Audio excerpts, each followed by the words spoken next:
Pressure झेल पाएंगे आप राजनेताओं का? प्रयागराज है, इसका मतलब प्रयाग और भी कहीं है।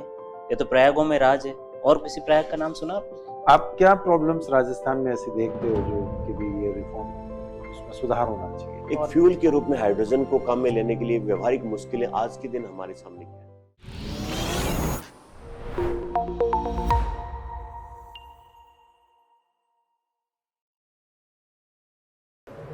Yes, come in. Good afternoon sir. Good afternoon, बैठिए। अपना परिचय दीजिए, नाम को गोपनीय रखते हुए।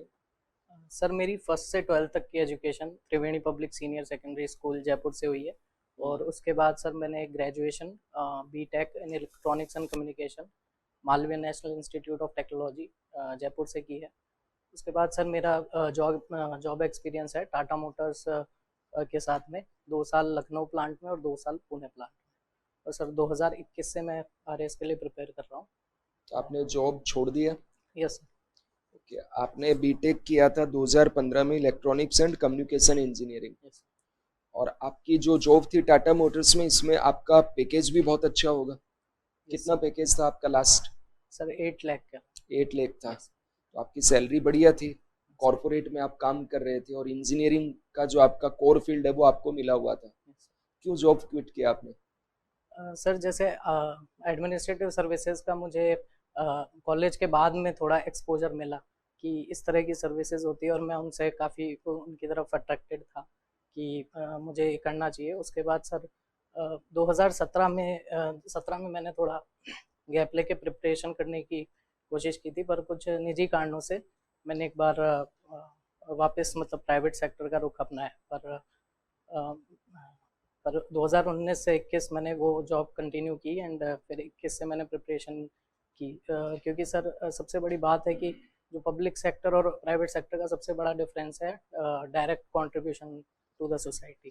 तो सर वो तो क्या ये जितने उद्योगपति हैं या प्राइवेट सेक्टर, इनका सोसाइटी में कोई कंट्रीब्यूशन नहीं है? देश ऐसे ही डेवलप हो रहा है, केवल गवर्नमेंट सर्वेंट जो मुट्ठी भर है वही देश का विकास कर रहे हैं? नहीं सर ऐसा तो नहीं है, बट जैसे मैं जैसे प्राइवेट सेक्टर में रह के CSR एक्टिविटी में मैंने पार्ट लिया है। आप CSR की गोली मारिए मत कीजिए, आप अपना पर्सनल डेवलपमेंट कीजिए। उससे देश का विकास नहीं हो रहा है, उससे देश का डेवलपमेंट नहीं हो रहा है। टाटा मोटर्स वाले, रिलायंस वाले, अडानी या ये किसान जितने हैं जो नौकरी नहीं कर रहे हैं, वो देश का विकास नहीं कर रहे हैं। ये सर वो सब कर रहे हैं, बट मुझे मेरे लिए बेस्ट जो है वो सिविल सर्विसेज का पाथ लगा कि मैं इससे और भी अच्छे से कंट्रीब्यूट करूं। तो आपने फिर 2015 से अगर करते तो 10 साल में तो आप देश को पता नहीं कहाँ ले जाते। क्यों पीछे रह गए आप? सर मतलब इसके पीछे रहने की वजह भी सर यही थी कि मैं सिविल सर्विसेज के माध्यम से ही अपना करियर आगे ले जाना चाहता था। अब आपको ऐसा क्या लग रहा है, आप क्या सुधार करेंगे सिविल सेवाओं में आके? आपने जितना पैसा कमाना था, फाइनेंशियल स्टेबिलिटी भी आपने गेन कर ली है, आपके आने से क्या विशेष हो जाएगा इधर? सर जनरली जो सभी सिविल सर्वेंट करते हैं कि ज़्यादा से ज़्यादा डेवलपमेंट में रोल, डायरेक्ट मतलब पब्लिक जो है डीलिंग के साथ में जो जितनी भी स्कीम्स है जितनी भी स्कीम्स एंड सर्विसेज है गवर्नमेंट की, वो अच्छे से इम्प्लीमेंटेशन करना।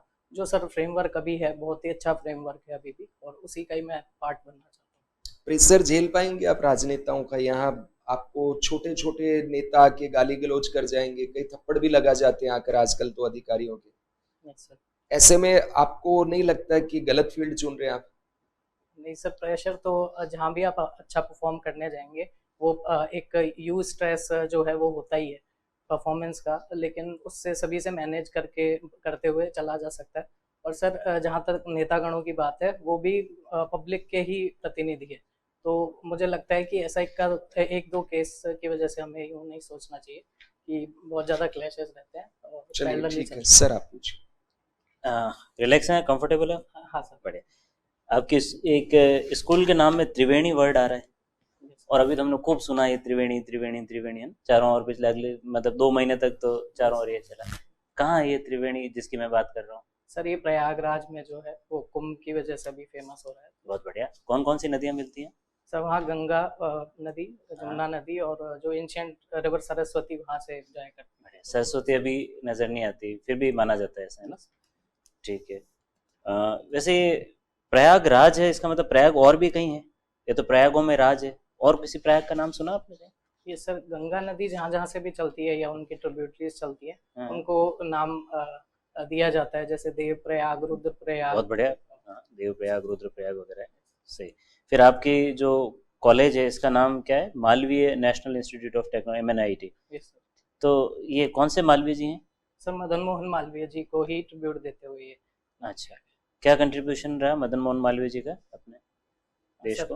देश सर ये बहुत बड़े फ्रीडम फाइटर रहे हैं और मतलब इंडियन नेशनल कांग्रेस का पार्ट थे, और उसी के चलते साथ ही साथ इन्होंने एजुकेशन के फील्ड में जो रिफॉर्म की हैं उसी को ट्रिब्यूट देते हुए कॉलेज का नाम भी है।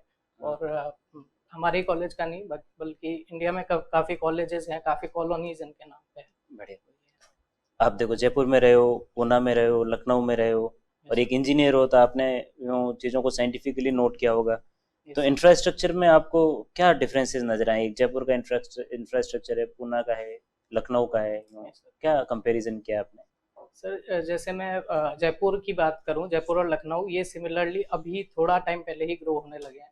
और इन मतलब पुणे जो है वो ब्रिटिश काल से ही काफ़ी मतलब, क्योंकि मुंबई के पास भी था और वो एक कैंटोनमेंट एरिया भी था, तो वहाँ पे इस तरह के डेवलपमेंट्स पहले से ही हैं और उन्हीं के इंफ्रास्ट्रक्चर को आगे बढ़ाया जा रहा है। तो सेम चीज़ है। और लखनऊ पुणे और जयपुर की तुलना में इंफ्रास्ट्रक्चर वहाँ बिल्कुल ही नया है। तो वहाँ पे मतलब एकदम आप लेटेस्ट टेक्नोलॉजीज और वो देख सकते हैं, बहुत सारे बाईपासेस और पुलिया वगैरह। तो वहाँ पे ट्रैफिक मैनेजमेंट भी अच्छा है। नई जो कॉलोनीज हैं उनमें रोड्स को और ड्रेनेज को जो देखते हुए कंस्ट्रक्शन किया गया है। किस नदी के किनारे लखनऊ? सर गोमती नदी के। गोमती। लखनऊ में वहाँ आपने कुछ लोकल फूड ट्राई किए? Yes sir. क्या फेमस है वहाँ की? सर वहाँ पे अगर कोई नॉन वेजिटेरियन है उनके लिए टुंडे कबाब फेमस है, और जो वेजिटेरियन है उनके लिए भी मतलब वेज कबाब या सोया चाप वो बहुत फेमस है। अच्छा, एक ये लखनवी तहजीब वगैरह वर्ड खूब यूज होता है यहाँ पे। Yes sir. क्या होता है इसमें? सर इसमें ऐसे कि जैसे हम जयपुर में हमारे साथ जो सिमिलर एज के होते हैं उनको हम तू से भी एड्रेस कर लेते हैं, पर लखनऊ जाके सब मेरी भी आदत ऐसी बन गई कि जो बराबर का हो गया छोटे भी होगा उनको तुम करके एड्रेस किया जाता है, और बहुत अच्छे से मतलब वहाँ पे बोलने का एक अपना ही मतलब अंदाज है, लहजा है। बहुत बढ़िया सर। आपने अभी कैंटोनमेंट सब यूज किया था पूना का? Yes sir. क्या होता है कैंटोनमेंट? सर कैंटोनमेंट एक ऐसा एरिया है जो पुराने टाइम से लेके अभी तक जहाँ सिविलियंस भी रहते हैं और जहाँ मिलिट्री प्रोफेशनल्स भी मतलब रहते हैं। ठीक है। अभी आपने ऐसा कोई राजस्थान में है? सर नसीराबाद में कैंटोनमेंट था। अभी है? सर अभी वो अबॉलिश करने की बात, मतलब अबॉलिश कर दिए गए हैं कैंटोनमेंट, उनको मतलब वापस डेवलप किया जाएगा अलग तरीके से। कैंटोनमेंट तो है, उसको नगर पालिका अलग कर दिया। तो क्या इन फर्क क्या रहता है दोनों में? नगर पालिका जो म्युनिसिपैलिटीज होती है और कैंटोनमेंट होता है। सर बेसिक डिफरेंस तो एक head of the cantonment board है, वो एक मिलिट्री के ही ऑफिसर होते हैं। गुड। और नगर पालिका के हेड जनता के चुने हुए प्रतिनिधि। तो कैंटोनमेंट बोर्ड जो है वो सेंटर के अधीन होता है। Yes sir. तो किस मिनिस्ट्री के आता है? सर मिनिस्ट्री ऑफ डिफेंस एक है, और good, very good. Ministry of home अगर मैं होम, हाँ, अर्बन डेवलपमेंट। ठीक है। आप क्या प्रॉब्लम्स राजस्थान में ऐसे देखते हो जो कि भी ये रिफॉर्म मतलब उसमें सुधार होना चाहिए? ऐसा तीन बता दो आप बढ़िया से। सर राजस्थान में सर सबसे पहले तो फीमेल एजुकेशन बहुत ही कम है। मतलब हम पूरे देश भर में देखें तो सेकंड सबसे लोएस्ट है आफ्टर बिहार। तो ये जो चीज़ है वो आगे कोई स्पार्किंग ऐसा सजेशन दो कि फीमेल कैसे पढ़ाया जाए। आप तो एनआईटीएन है। Yes sir. अच्छा बेसिकली अभी जैसे डिजिटल जो एजुकेशन आई है और उसकी कनेक्टिविटी रूरल एरियाज में भी बढ़ती जा रही है, तो उसी को यूज़ करते हुए जैसे जागरूकता बढ़ाना, और इवन सर फीमेल्स में भी देखा गया है कि वो अब खुद भी जब तक वो खुद ही ये नहीं फील करेंगे कि हमें एम्पावर होना है तो उसके बगैर तो कुछ नहीं हो पाएगा। पर अब ऐसा सोच आने लगा है, तो सर उसी स्पार्क को जो है आगे ले जाते हुए डिजिटल जो क्रांति है उसके माध्यम से आप कर सकते हैं। और इसके अलावा क्या है कुछ आइडियाज? ये तो अच्छा है सर। इसके अलावा जैसे जो फीमेल रिप्रेजेंटेशन है जैसे लोकल बॉडीज में, वो सर 1/3 क्योंकि रिजर्वेशन है भी, और पंचायती राज में तो और भी ज्यादा है सर, 50 up to 50%। तो सर उन्हीं के सहायता से एड्रेस अर्बन किया में जाना 50 नहीं है अपने राजस्थान में? नहीं सर, अर्बन में अभी नहीं है ना। अच्छा, अभी पंचायती राज में ये 50% है, और आपने देखा होगा ये प्रॉक्सी एक तरह से जो दूसरे लोग आकर के, जिसको आप सरपंच पति वगैरह कहते हैं, Yes, sir. क्या सेंट्रल गवर्नमेंट इसके ऊपर कुछ एक्शन ले रही है, कुछ कर रही है इन दिनों में? कुछ सुना है आपने? सर इतना तो सर आइडिया नहीं है, बट अभी जैसे कि एम्पावरमेंट बढ़ाने के लिए यही यूज हो रहा है कि नहीं, कोई ऑडिट आप एक कर सकते हैं। अभियान शुरू कर रहा है केंद्र सरकार, सर मुझे कर रहा है, पंचायती राज विभाग कर रहा है नेत्री अभियान महिलाओं के लिए। जयपुर में ये ट्रैफिक का बहुत प्रॉब्लम है, आप जयपुर शहर की है, Yes, sir. क्या इसको कैसे करें? साइंटिफिक अप्रोच के साथ बताओ, कोई बहुत प्रॉब्लम है।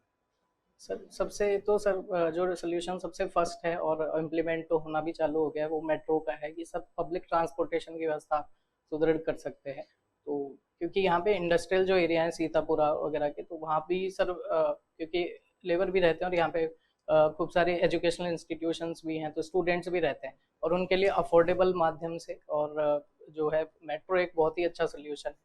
इसके अलावा सर जैसे अभी रास्ता खोलो अभियान अभी चल रहा है, वो इसीलिए है कि कोई ऐसा रास्ता है जिससे ट्रैफिक जो है जाने की संभावना भी है और अतिक्रमण के इलाके हैं तो उनको क्लियर करने के लिए इस तरह के कुछ सोल्यूशन।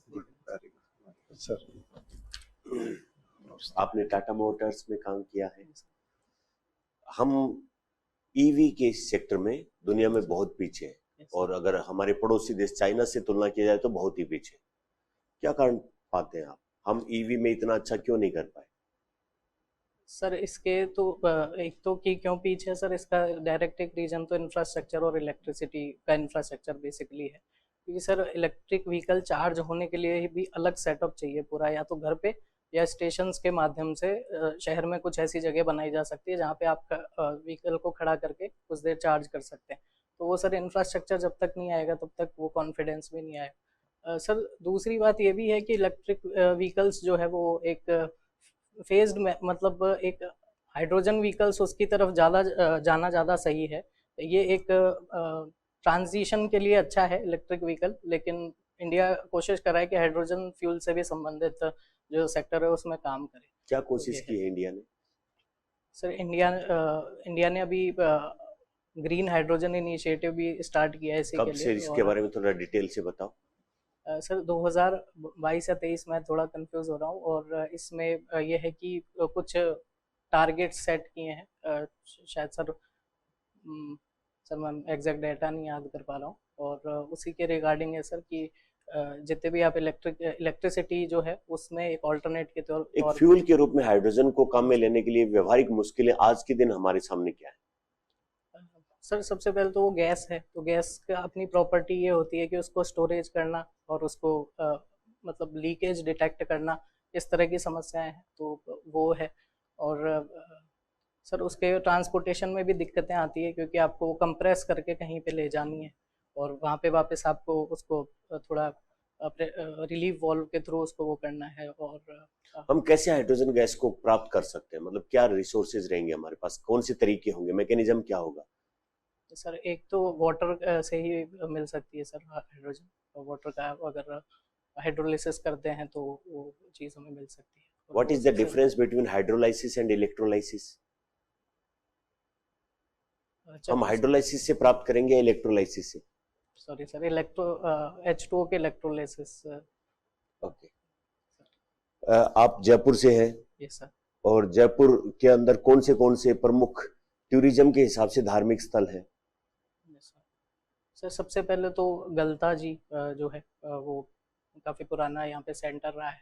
इसके अलावा सर आधुनिक अगर इंफ्रास्ट्रक्चर या मंदिर निर्माण की वो देखनी है तो बिरला मंदिर एक है, और जयपुर का सबसे फेमस टेम्पल गोविंद देव जी का टेम्पल है। और सर जैन जो जैन धर्म के बिलीवर है उनके लिए चूलगिरी बहुत ही अच्छा एक धार्मिक स्थल है सर। ये कुछ सर टेस्ला का भारत में अभी इन्वेस्टमेंट की बातें चल रही है, इसका भारत की जो डोमेस्टिक ईवी इंडस्ट्री उस पर क्या पॉजिटिव या नेगेटिव इम्पैक्ट पड़ेगा? सर टेस्ला के साथ किसी भी तरह का कॉपरेशन इंडिया के लिए तो अच्छा ही रहेगा, और अगर बट अभी ऐसा भी सुनने में आ रहा है कि अगर टेस्ला, जो कि अभी इलोन मस्क है, वो वहाँ की जो पॉलिटिक्स है उसमें वो जो चाहे भारत से मनवा सकते हैं, तो अभी तक वो चाह रहे थे कि टेस्ला की कारों पे टैक्स में छूट दी जाए, तो हम लोग नहीं कर रहे थे, लेकिन अब तो खुद पावर में है। अगर मान लो गवर्नमेंट टैक्स में बहुत छूट देती है तो टाटा मोटर्स पे या फिर महिंद्रा, जो भी डोमेस्टिक कंपनी, उनको तो खतरा उत्पन्न होगा। सर इसके लिए गवर्नमेंट प्रॉपर्ली ध्यान दे सकती है कि ऐसा कोई इम्पैक्ट ना आए।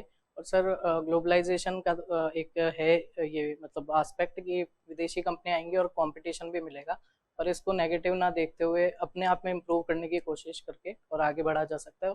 जैसे सर मैं टाटा मोटर्स का ही एग्जांपल लूँ तो 2015 में जब मैंने ज्वाइन किया था वो 7th लार्जेस्ट कार मेकर थे, तो उनका प्रॉफिट काफ़ी पीछे गया था, अभी पर उन्होंने 3rd लार्जेस्ट बन गए वापस। तो सर ये अपने आप में एक्सेलेंस टाटा मोटर्स की कारें आज से 5-10 साल पहले इतनी ज़्यादा पॉपुलर नहीं होती थी, लेकिन आजकल एसयूवी में वो नई नई टेक्नोलॉजी काफ़ी इंट्रोड्यूस कर रहे हैं।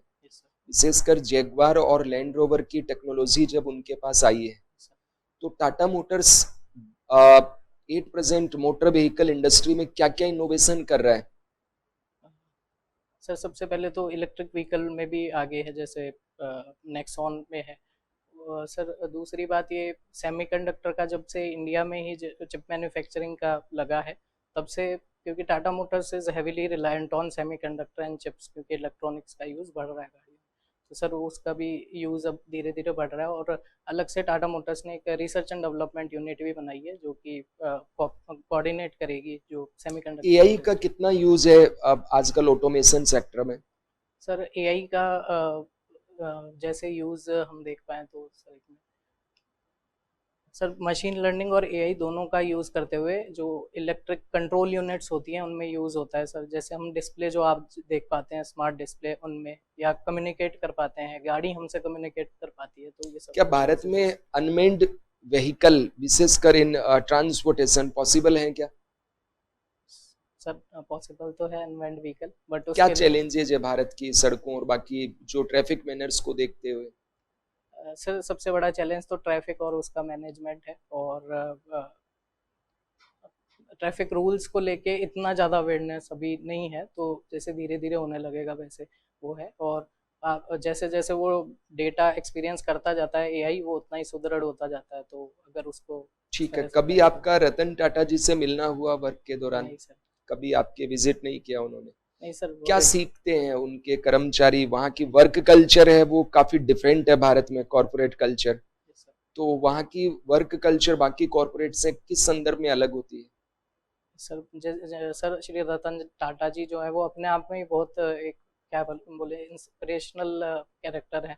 और 2012 में सर उन्होंने एज मतलब डायरेक्ट बोर्ड ऑफ डायरेक्टर वो चले गए थे, तो हमें इंटरेक्शन का मौका नहीं मिला, पर जैसे उनकी छोटी छोटी चीज़ें वो खुद बहुत उसमें यकीन कर रहे थे, जैसे टाटा नैनो को लेके उनका जो विजन था, और उनकी उन्होंने जिस इंस्टीट्यूशन से पढ़ाई की उसमें डोनेशंस भी वो करते थे। उन्होंने टाटा ट्रस्ट इसीलिए खोला कि वो रिसर्च एंड डेवलपमेंट को प्रमोट कर पाए।